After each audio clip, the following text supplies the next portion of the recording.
वायुदेव, ये वायुदेव क्या कर रहे हैं? किस अधिकार से वो ये वचन दे रहे हैं उस बालक की मां को कि उसके पुत्र को वो सकुशल वापस लाएंगे? वो मेरे कार्यों में हस्तक्षेप कर रहे हैं, ये अनुचित है। अनुचित कार्य तो आपने किया है देवराज इंद्र। प्रणाम देवगुरु बृहस्पति। कबोध बालक पर वज्र जैसे प्राण घातक अस्त्र से प्रहार किया आपने। आपके हाथ थरथराए नहीं ऐसा करते हुए? अबोध मत कहिए उसे देवगुरु बृहस्पति। यदि वो मुझसे क्षमा मांगता तो मैं ऐसा कभी नहीं करता, किंतु वो एक उद्दंडी बालक था। मैंने जो भी किया वो उचित था। सृष्टि के विधान और नियमों के अनुसार ही मैंने न्याय किया है। न्याय?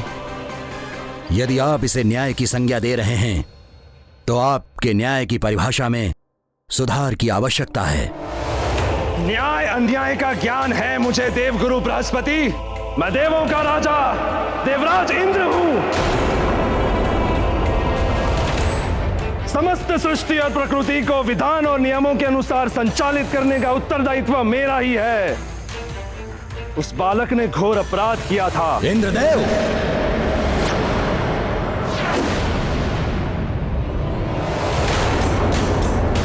अपराध के पीछे कोई आपराधिक भावना थी या नहीं? अपराध करने वाले की आयु क्या थी?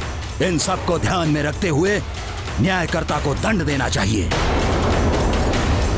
एक बालक ने कितना भी घोर अपराध किया हो, किंतु संसार के किसी भी विधान में एक अबोध बालक के लिए मृत्युदंड की व्यवस्था नहीं हो सकती।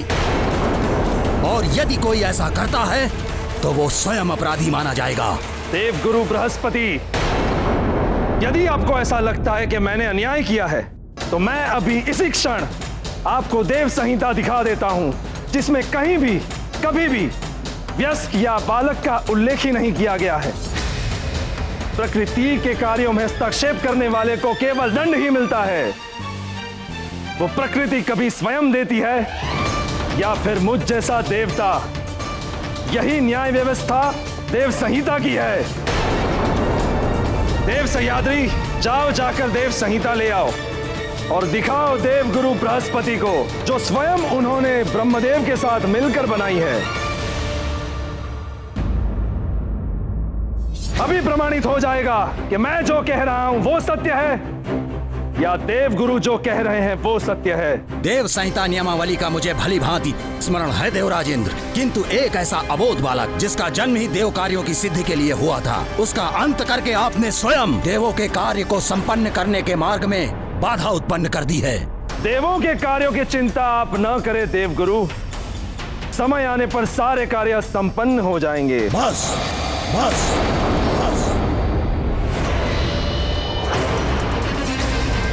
मैं जितना समझा सकता था आपको उतना मैंने समझा दिया, फिर भी आप स्वयं को उचित ठहरा रहे हैं देवराज इंद्र।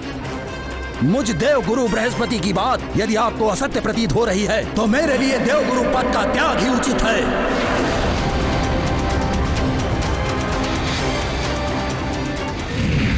हाँ? देवगुरु तो रुष्ट होके चले गए। देवगुरु ने अपने पद का त्याग कर दिया।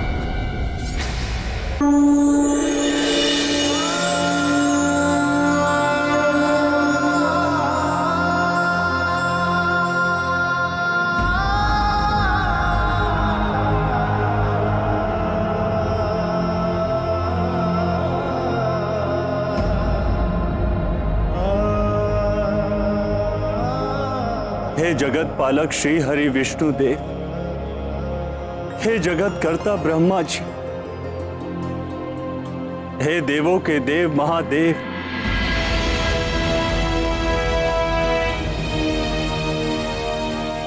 अब आपके समक्ष है ये अबोध मारुति।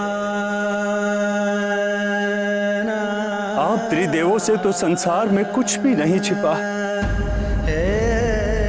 एक अबोध बालक जो अपनी माता के नेत्रों में अश्रु देखकर उसका दुख दूर करने के लिए सूर्य लोक तक चला है।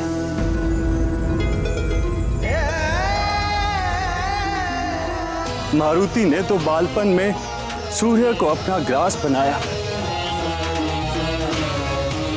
किंतु इंद्रदेव तो बालक नहीं, जो उन्हें यह भी ज्ञान नहीं कि एक बालक को कितना दंड देना चाहिए। हे त्रिदेवों, अन्याय हुआ है इस बालक के साथ। इंद्र ने वज्र से प्रहार किया है इस पर।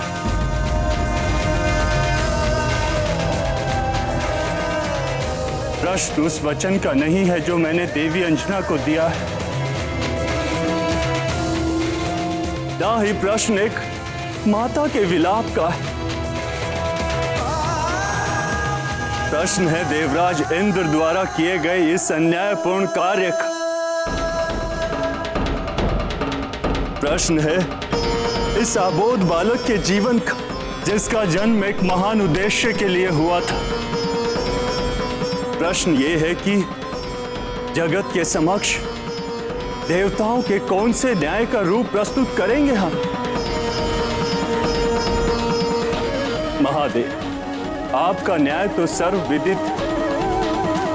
आपने मार्कंडे को यमराज के मृत्यु पाश से मुक्त करा के उसके जीवन की रक्षा की थी। आपने जगत के कल्याण के लिए काल को पुनः जीवन दान दिया था। जब कार्तिकेय के हाथों उसकी मृत्यु हुई थी, आप मारुति को भी जीवन दान दे दीजिए प्रभु।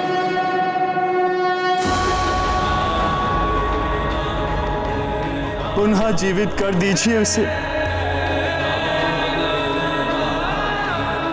जीवित कर दीजिए मेरे मारुति को।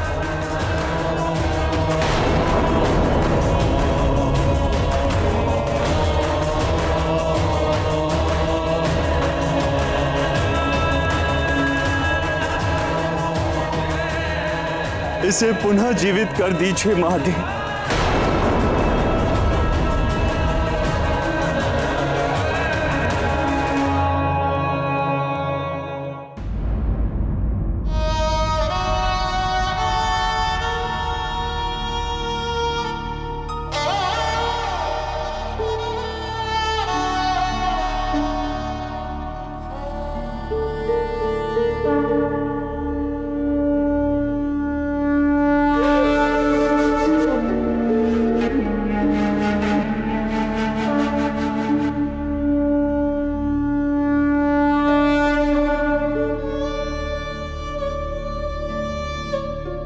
हे भोलेनाथ, हे करुणा के सागर, हे कृपा सिंधु,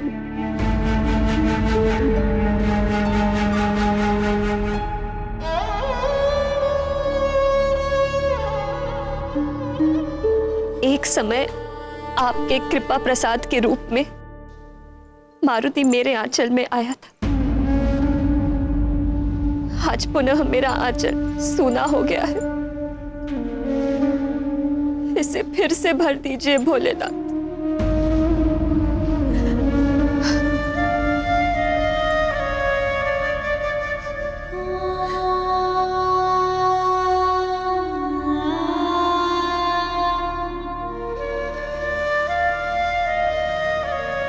मैं शपथ लेती हूं कि यदि इस कमल पुष्प के मुरझाने के पूर्व मेरा मारुति सकुशल लौटकर नहीं आया, तो मैं आपकी पुजारी अंजना यहीं आपके चौखट पर अपने प्राण त्याग दे, प्राण त्याग दे, प्राण